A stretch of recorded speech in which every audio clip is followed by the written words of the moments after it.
இனி மாதம்பட்டி ரங்கராஜ் மீது நடவடிக்கை எடுக்கப்படும். இது தெரியாமல் ஊடகங்களில் தவறான கருத்துக்களை எழுதவும் பகிரவும் வேண்டாம் என ஜாய் கிறிசல்டா பேசிய காணொளி இணையவாசிகளின் கவனத்தை ஈர்த்துள்ளது. பிரதமர் முதல் தமிழ் சினிமா பிரபலங்கள் வரை அறியப்பட்டவர்தான் மாதம்பட்டி ரங்கராஜ்.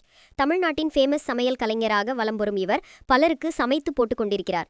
சினிமா பிரபலங்கள் வீட்டில் ஏதாவது விசேஷம் என்றால் சமையல் கலையில் அசத்துபவர்தான் மாதம்பட்டி ரங்கராஜ். அந்த அளவுக்கு அவர்களுக்கு பரிச்சயமானவராக இருக்கிறார். இவர் சமையல் கலைஞர் மட்டுமல்லாது மெஹந்தி சர்க்கஸ் என்ற படத்தின் மூலம் கதாநாயகராக நடித்துள்ளார். குக்கு படத்தின் இயக்குனரான ராஜு முருகனின் சகோதரர் இயக்கியிருந்த இந்த படம் வணிக ரீதியாக வரவேற்பை பெறவில்லை. இதற்கிடையே ஸ்ருதி என்பவரை மாதம்பட்டி ரங்கராஜ் திருமணம் செய்துவிட்டார். அவர்களுக்கு 2 மகன்கள் இருக்கிறார்கள். இப்படிப்பட்ட சூழலில் மாதம்பட்டி ரங்கராஜ் ஆடை வடிவமைப்பாளர் ஜாய் கிறிசல்டாவை 2வது திருமணம் செய்து கொண்ட புகைப்படங்கள் சமூக வலைதளங்களில் வெளியாகியுள்ளது.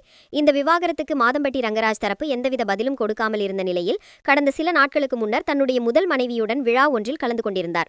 இதனைத் தொடர்ந்து கடுப்பான ஜாய் கிறிசல்டா, தன்னை ஏமாற்றிய மாதம்பட்டி ரங்கராஜ் தான் என்னுடைய குழந்தைக்கு தந்தை, அவர் எனக்கு சரியானதொரு பதில் கூற வேண்டும், அதுவரையில் என்னுடைய போராட்டம் தொடரும் என புகார் கொடுத்ததாக பகிர்ந்துள்ளார். இந்த நிலையில் மாதம்பட்டி ரங்கராஜ் ஜாய் கிறிசல்டா வழக்கு தொடர்பான விசாரணைகள் நடந்து கொண்டிருக்கின்றன. அதில் சுமாராக 6 மணி நேரம் ஜாய் கிறிசல்டாவை விசாரணை செய்துள்ளனர். வயிற்றில் குழந்தையுடன் காத்திருந்து பேட்டி கொடுத்த ஜாய் கிறிசல்டா, மீடியாவின் உண்மையை மட்டும் எழுதுங்க, உங்க வீட்லயும் பெண்கள் இருக்கிறார்கள், அவர்களில் யாருக்காவது இப்படி நடக்க வாய்ப்புள்ளது. மாதம்பட்டி ரங்கராஜ் மீது இனி நடவடிக்கை எடுக்கப்படும். என்னுடைய குழந்தைக்கான பதில் கிடைக்கும் வரை போராடுவேன்.